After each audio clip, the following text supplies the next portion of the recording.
All right, we're here for the Arsenal versus Man City preview.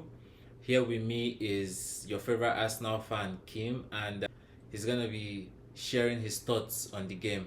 But before we get into that, I know Arsenal and Man City have gone head to head in recent times, and honestly, it's been neither here or there. I know their past five games, I think it's been more draws, and then I think three draws and Man City one win, Arsenal one win, and then there was the big win for Arsenal last season, 5-1 against Man City. So I believe Arteta will be looking to replicate such results, even though Man City look like a team that they are back in form. Although there's not really much to judge Man City by in their last two games because they played against a Man United that basically under the wrong management with Amorim. I will keep saying that as a Manchester United fan, sack Amorim. But and then their next game was the Champions League game against Napoli, where Napoli picked up an early red card that had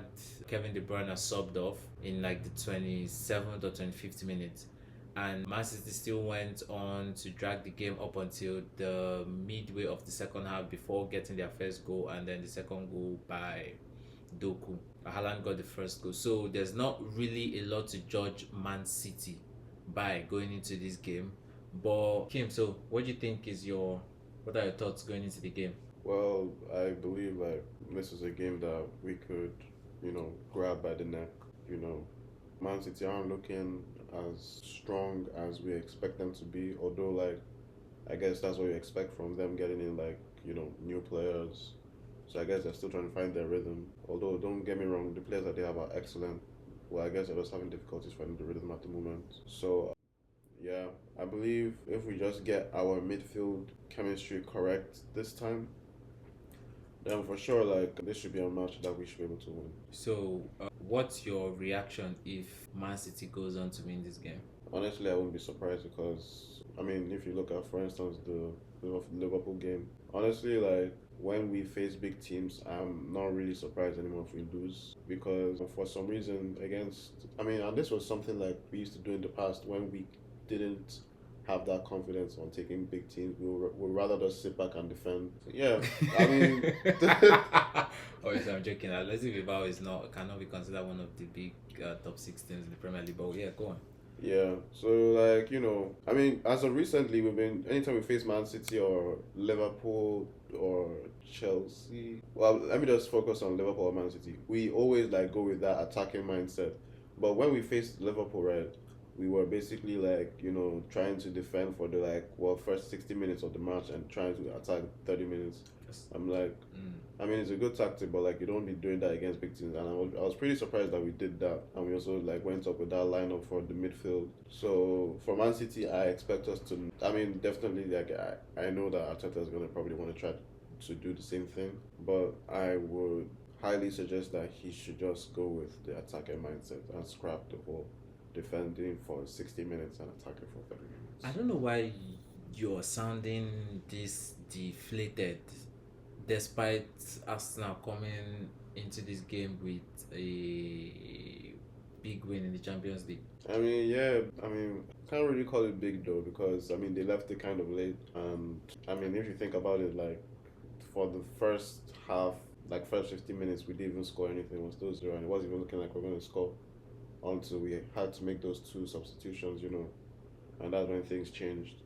So is that credit to Arteta and like the Arsenal board for strengthening the squad? Like that game probably gave them a sort of praise for strengthening the squad, or are you concerned that if, the first if the first 11 can't win it, why are we? Are you concerned that you're relying on substitute to win games like that, or would you see it from the positive side that like the squad is competitive, you can rely on your bench players to do Yeah, it. I mean, yeah, I mean the squad is competitive, but we personally know like who's meant the starting 11. So obviously you expect more from the starting 11 than the players coming off the bench. Like low key, I expected. I mean, even though like Izzy, I guess he's still trying to find his rhythm because obviously he's not used to playing like in the Champions League. Yeah. So I guess I mean I'll just overlook like his performance. Even though he had an okay game, but could have been better. But I'll still overlook his performance in general. But obviously, like the starting 11, we have the players that we expect to be in the starting 11. We expect them to get something done in the first half. And if it's not done in the first half, rightfully in the beginning of the second half. So do you believe your attacking force is strong enough to break down the Man City's defensive line, especially now that Man City, they've strengthened their goalkeeping position with Donnarumma, and in his first two games for Man City, he has kept a clean sheet, and not just keeping a clean sheet, he has really taken complete command of like the defensive line. The way he sets up the defense, he's in full control. So, does it bother you that your the Man City defense is now looking like it's going to be very difficult to break down, or are you confident on your attacking players, Gyökeres, Madueke, and whoever plays on the left, be it Eze or Martinelli? Are you confident? Well, I mean, if assuming, okay, to be honest, at the moment, not really though, because I mean, don't get me wrong, like Madueke is like a baller and all that, but I feel like Madueke is missing that like end product, which is what like we miss, like from Saka, like when I say miss, like like what Saka The has. absence of Saka Yeah, is. yeah. So I mean, basically, if I mean, it's good that he's able to like he's good on the ball and all that, but if his end product is not there, then we're not gonna be able to like. So wait, let me now ask you, and this is not just for you now, this is also for the Arsenal fans out there. You guys can, put it in the comment section.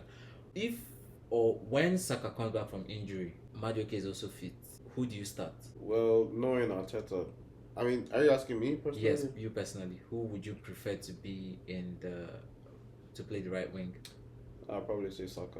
Don't you think Madueke has, because to me, I feel like Madueke has like more flair Right. in that right wing. Like Madueke reminds me of the Saka of like 2020, 2021 season, and then maybe going into 2022, like that Saka that can take on players. But now it's like the defenders in the Premier League have kind of like figured Saka out. So whenever, although I mean Saka will always still be Saka, but like he's the threat that I don't know if it's an tactics thing or if it's Saka just being found out in the Premier League. But personally, I would still keep Madueke. Yeah, I get you. Starting. Because he has more to his game, right? Yeah, at least for now, pending when maybe Arteta finally reconfigures him or does something, and then he. Even though, on the other hand, I feel like this whole Madueke thing is just new signing vibes. It's just a matter of time. He might, go back to the Madueke of Chelsea. But so moving on from your thoughts on the game, if we were to do a combined 11, how many of your players do you think would make the lineup compared to the Man City players? Out of 11 players, how many of Arsenal players do you think would be in the squad? You know what? Let's start from the goalkeeping position. Who are you going to put as goalkeeper?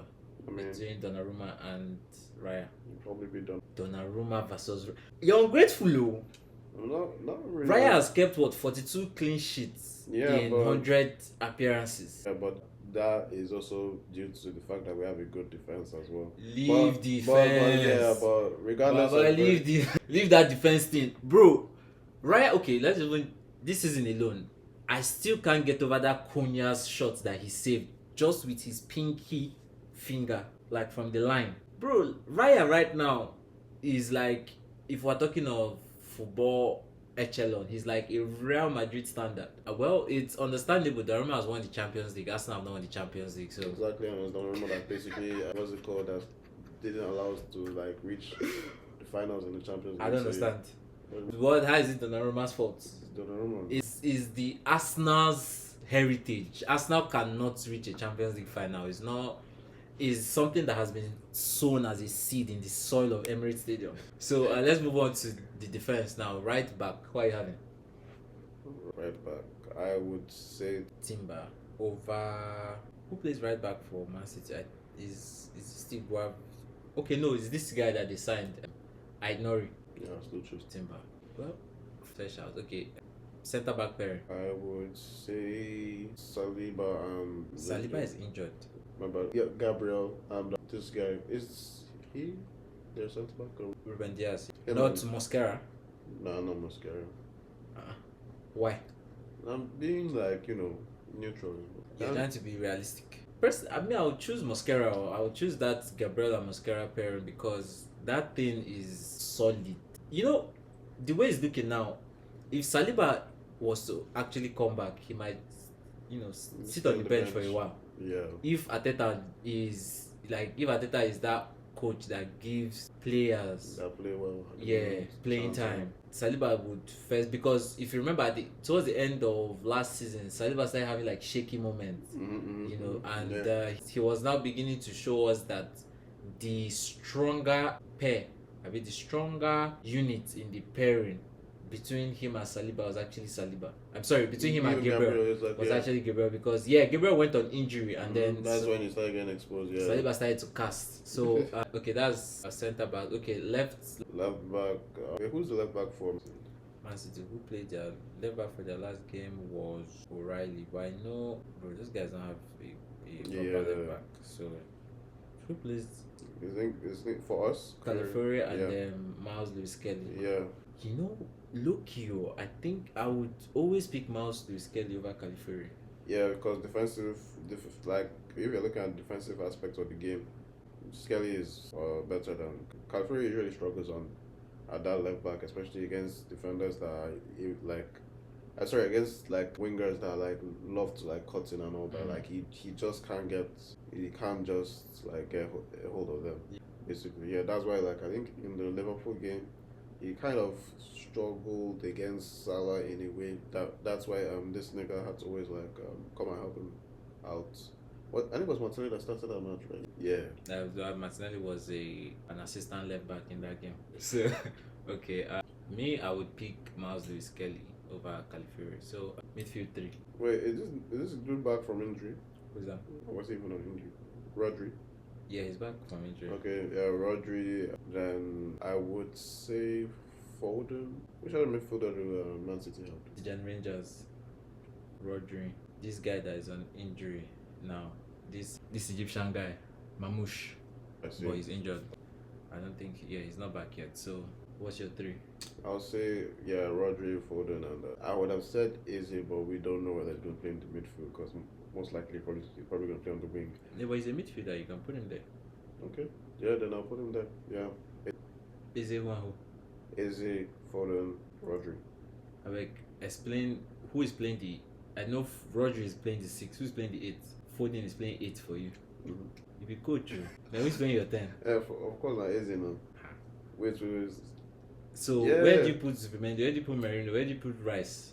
Forget those ones. For some reason, I like that Merino guy. It's just that he doesn't offer anything in that midfield. He likes to compete with the striker. But I'll put Zubimendi. Then I'll put Rodri, Merino, Eze, because I know Rodri alone can hold that midfield. True. Let Merino play the 8. Him and Gyökeres can be arguing in front. Then Eze is just there to control the ball, control the play and all that. So your front three. Haaland over Gyökeres. Yeah. Haaland over Gyökeres. You know Haaland has 3 goals in the Premier League. Although, I say Haaland. Gyökeres has 3 goals in the Premier League. I think Haaland has 6, if I'm not mistaken. Already? I swear to God. Okay.